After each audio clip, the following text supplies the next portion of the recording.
Hello നമസ്കാരം. ഇപ്പോൾ ഇന്നത്തെ വീഡിയോയിൽ ഞാനൊരു 3D പ്ലാൻ എങ്ങനെ ഡിഫൈ റെൻഡറിൽ വെച്ചെടുക്കുക എന്നാണ് കാണിക്കാൻ പോകുന്നത്.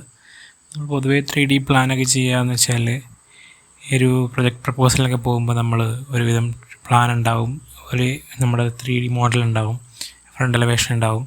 അങ്ങനെയൊക്കെ എല്ലാം കൂടി ആയിട്ട് നമ്മൾ പ്രപ്പോസലിനൊക്കെ പോകുക. അപ്പോൾ പ്രപ്പോസലിനൊക്കെ കൊടുക്കുമ്പോൾ ഒരു 3D രൂപത്തിൽ നമുക്ക് പ്ലാൻ ഒന്ന് കാണിക്കാൻ പറ്റിയാൽ അത്രയും നല്ലതാണ്.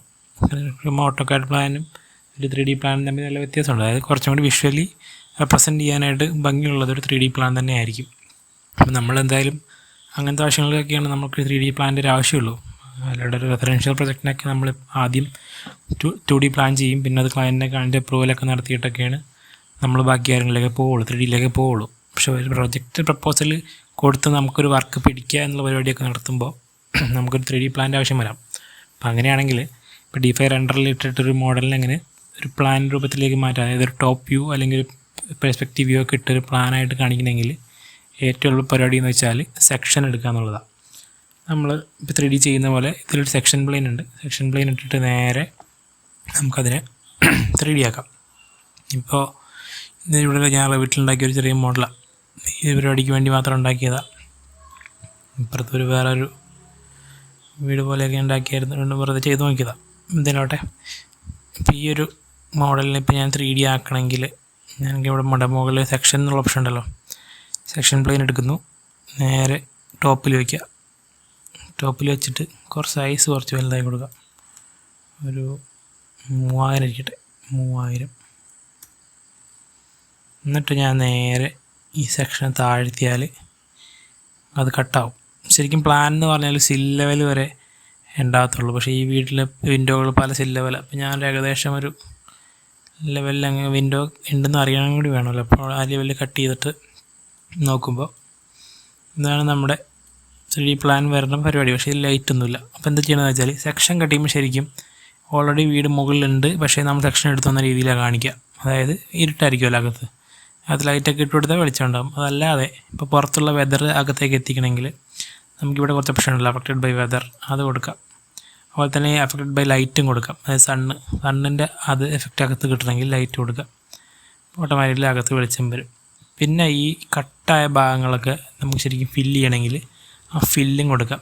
ഇഷ്ടമുള്ള കളർ കൊടുത്ത് നമുക്ക് ഫില്ല് ചെയ്യാം. വൈറ്റ് വേണോ ബ്ലാക്ക് വേണോ എന്നൊക്കെ ചോദിക്കും അവർ. നമുക്ക് തൽക്കാലം ബ്ലാക്കിൽ തന്നെ ഇരിക്കട്ടെ. നമുക്കൊരു ടോപ്പിൽ നിന്നുള്ള വ്യൂ എടുക്കണമെങ്കിൽ അത് നല്ലത്.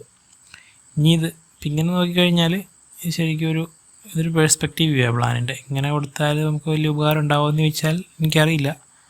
പക്ഷേ ഇതിൻ്റെ ഇവിടെ ക്യാമറയിൽ പോയിട്ട് ഇവിടെ ടോപ്പ് വ്യൂ എന്നുള്ള ഓപ്ഷൻ ഉണ്ടല്ലോ, ടോപ്പ് എടുക്കാം. ടോപ്പ് എടുത്തു കഴിഞ്ഞാൽ നമുക്കിങ്ങനെ ഒരു പ്ലാൻ കിട്ടും, മനസ്സിലായില്ലേ? ഇനി ഇതിനകത്ത് ഇപ്പോൾ ശരിക്കും നമ്മുടെ പ്ലാനിനെ തന്നെ നമ്മൾ 3D ആക്കണ്ട. ഇവിടെ ജനൽ ലൈറ്റ് വെയിലൊക്കെ അടിക്കുന്നുണ്ട്, നമുക്ക് വേണമെങ്കിൽ അതിൽ ആ വെയിലൊക്കെ തിരിച്ചു കൊടുക്കുക, എന്ത് വേണമെങ്കിലും ചെയ്യാം. നമുക്ക് ഇഷ്ടമുള്ള പോലെ അതിനെ വയ്ക്കാം.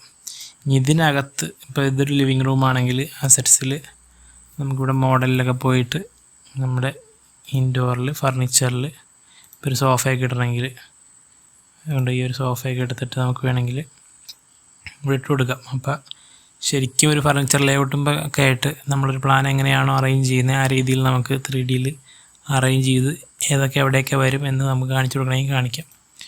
അങ്ങനൊരു കാര്യം ഇതിൽ ചെയ്യാൻ പറ്റും. വളരെ എളുപ്പമായിട്ട് ചെയ്യുക. അതായത് നമുക്ക് വേണ്ടത് ഒരു 3D മോഡലാണ് ആദ്യമായിട്ട്.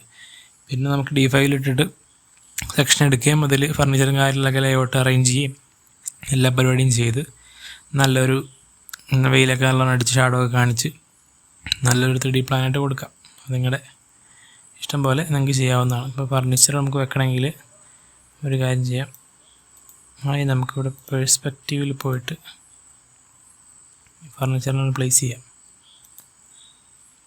എന്നിട്ട് നമുക്ക് ടോപ്പിലേക്ക് വരാം.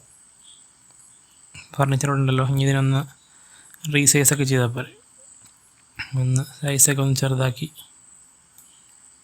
ശരിക്കും ഇതൊരു 640 സ്ക്വയർ ഫീറ്റിൻ്റെ വീട് ഇവിടെ ഞാൻ ചെയ്ത് നോക്കിയത്. വെറുതെ ഇത്രയൊന്നും വേണ്ട, 1000 ഒക്കെ ഉണ്ടാവുള്ളൂ.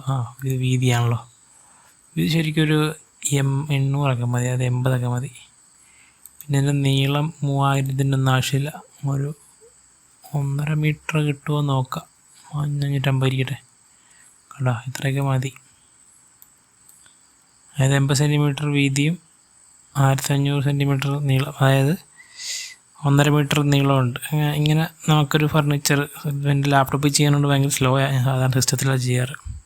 കാരണം ഇങ്ങനെ ഒരു സോഫ അറേഞ്ച് ചെയ്യണമെങ്കിൽ അറേഞ്ച് ചെയ്യാം. അതല്ല ഒരു ടേബിൾ വേണമെങ്കിൽ ഇവിടെ ടേബിളിലൊക്കെ പോയിട്ട് നമുക്ക് ഇതേപോലെ ഒരു ചെറിയ ഒരു സാധനം കൊണ്ടുവന്നൊക്കെ വെക്കാം. നിങ്ങളുടെ ഇഷ്ടം പോലെ നിങ്ങൾക്ക് ചെയ്യാം. ഇവിടെ വെച്ച് കഴിഞ്ഞാൽ പെർസ്പെക്റ്റീവ് പോയിട്ട് വെക്കണമുണ്ട്. കാരണം നമ്മൾ പ്ലാനിൽ ഇങ്ങനെ വെക്കുമ്പോൾ ടോപ്പ് വ്യൂ ഇട്ട് വെക്കുമ്പോൾ തറയുടെ അടിയിലേക്ക് അത് പോകുന്നത്, അത് നമുക്ക് കാണാതെ. ഇങ്ങനെ കൊണ്ടുവന്ന് ഇവിടെ എവിടെയെങ്കിലും വെച്ചിട്ട് അതൊന്ന് ടോപ്പ് വ്യൂവിൽ പോയിട്ട് ഒന്ന് മൂവ് ചെയ്ത് കൊടുത്താൽ മതി. ഇങ്ങോട്ട് നീക്കി ഇങ്ങനെയൊക്കെ ഇട്ട് കൊടുത്താൽ ഓക്കെ. അതായത് ബേസിക്കലി ഫർണിച്ചർ അറേഞ്ച്മെൻ്റ് എല്ലാം നമുക്കിത് ചെയ്യാം. എന്തെങ്കിലും ചെറിയ പോലെ തോന്നുന്നു അതിലോട്ടെ ഫർണിച്ചർ അറേഞ്ച്മെൻറ്റ് ചെയ്യാം. ഡൈനിങ് ചെയ്യാം, ബെഡ്റൂംസ് എല്ലാം ചെയ്തിട്ട് പക്ക ഒരു കളർഫുൾ ഒരു പ്ലാനായിട്ട് കൊടുക്കാം. അതായത് 3 ഡയമെൻഷണൽ പ്ലാനായിട്ട് നമുക്ക് കൊടുക്കാം. ഇപ്പം നമ്മൾ പെർസ്പെക്റ്റീവിൽ ഇട്ടെന്ന് പറഞ്ഞാൽ കുഴപ്പമൊന്നുമില്ല. കുറച്ച് ഹൈറ്റൊക്കെ എടുത്തിട്ട് ഇങ്ങനെ കാണിക്കണമെങ്കിൽ ഇങ്ങനെയും കാണിക്കാം, അതായാലും മതി. ഈ ഒരു വ്യൂവിൽ പൊക്കത്തുള്ള വ്യൂവിൽ നിന്ന് നമുക്ക് 3Dയിൽ കാണിക്കണമെങ്കിൽ കാണിക്കാം. അത് നമ്മളിപ്പോൾ റെൻഡർ ചെയ്യാൻ നേരത്തൊക്കെ നമ്മളെന്താ ചെയ്യാന്ന് വെച്ചാൽ, ഇപ്പോൾ ഇതൊരു സീൻ സെറ്റ് ചെയ്യുക. എന്നിട്ട് നമ്മൾ ക്യാമറയൊക്കെ എടുത്തിട്ട് ക്യാമറയിൽ ഈ ആസ്പെക്ട് റേഷ്യോ ഒരു 1:1 ഓലൊക്കെ ഇട്ട് കൊടുത്തു കഴിഞ്ഞാൽ കറക്റ്റ് സ്ക്വയർ പോലെയൊക്കെ ആയിട്ട് കിട്ടും. ഇപ്പോൾ നമുക്കൊരു PDF ഒക്കെ ആക്കിയിട്ട് അതിൽ ഒരു ഫോട്ടോ പോലെ വെക്കാനൊക്കെ ആണെങ്കിൽ നമുക്കിങ്ങനെ ഒരു ചെറിയ സ്ക്വയർ പോലെയൊക്കെ ആക്കി കിട്ടിക്കഴിഞ്ഞാൽ അത്രയും നല്ലതാണല്ലോ. ഇതിൽ നമ്മുടെ ലെൻസും കാര്യങ്ങളൊക്കെ നമുക്ക് അഡ്ജസ്റ്റ് ചെയ്ത് കൊടുക്കാം. കണ്ടോ, ഇങ്ങനെ ഒരു കുറച്ച് ക്ലോസപ്പ് ആയിട്ടിരിക്കുന്ന ഒരു പ്ലാനാണ്. ഇങ്ങനെയൊക്കെ 3D പ്ലാൻ കൊടുക്കുകയാണെങ്കിൽ വളരെ നല്ലതാണ്. ഫുൾ ലേഔട്ട് അറേഞ്ച്മെൻ്റ് എല്ലാം ഇട്ട് കഴിഞ്ഞിട്ട് ഇങ്ങനെ അങ്ങ് റെൻഡർ ചെയ്ത് കഴിഞ്ഞാൽ ഉപകാരമായിരിക്കും. അപ്പോൾ അതാണ് ഒരു 3D പ്ലാൻ എങ്ങനെ ലൈവ് എന്നുള്ളതിൻ്റെ ഒരു രീതി. ഭയങ്കര എളുപ്പമാണ് പറയുകയാണെങ്കിൽ ചെയ്തെടുക്കാൻ. നിങ്ങൾക്ക് ഇതിലുള്ള ഓപ്ഷൻസ് എല്ലാം യൂട്ടിലൈസ് ചെയ്തിട്ട് പക്ക 3D ആയിട്ട് നമുക്ക് കാണിക്കാവുന്നതാണ്. ഇന്നിപ്പോൾ ഞാനിതിൽ ചെയ്തേക്കുന്നതിൽ ഒരു നമ്മുടെ ഒരു എന്താ പറയുക ഗ്രൗണ്ട് എന്നൊക്കെ പറയുന്ന ആ ഭാഗം ഞാൻ നല്ലൊരു പുല്ലൊക്കെ ഇട്ട് കൊടുത്തിട്ടുള്ളതുകൊണ്ട് കാണുമ്പോൾ ഭംഗിയുണ്ട്. അപ്പോൾ നമ്മൾ ചെയ്യുമ്പോൾ വൃത്തിക്ക് ഇതുപോലെ ഫുൾ സറൗണ്ടിങ്സും കാര്യങ്ങളും ലൈറ്റും എല്ലാം കൺട്രോൾ ചെയ്തിട്ട് ഒരു 3D ഫ്രണ്ട് എലവേഷൻ അല്ലെങ്കിൽ മോഡൽ റെൻഡർ ചെയ്യുന്ന അതേ കണക്കിന് എഫർട്ട് എടുത്തിട്ട് അകത്തുള്ള ഇപ്പം അതിലിനൊക്കെ മാക്സിമം പെയിൻ്റെല്ലാം അടിച്ച് മെറ്റീരിയലെല്ലാം കൊടുത്തിട്ട് റെൻഡർ ചെയ്യുക. ചുമ്മാ ചെയ്യാൻ നിൽക്കരുത്. അങ്ങനെ ഏറ്റവും ബെസ്റ്റായിട്ട് ചെയ്ത് കഴിഞ്ഞാൽ അത്രയും നല്ലതാണ്. ഓക്കെ, അപ്പോൾ നമുക്ക് ബാക്കി കാര്യങ്ങൾ അടുത്ത വീഡിയോയിൽ പറയാം. Okay, by.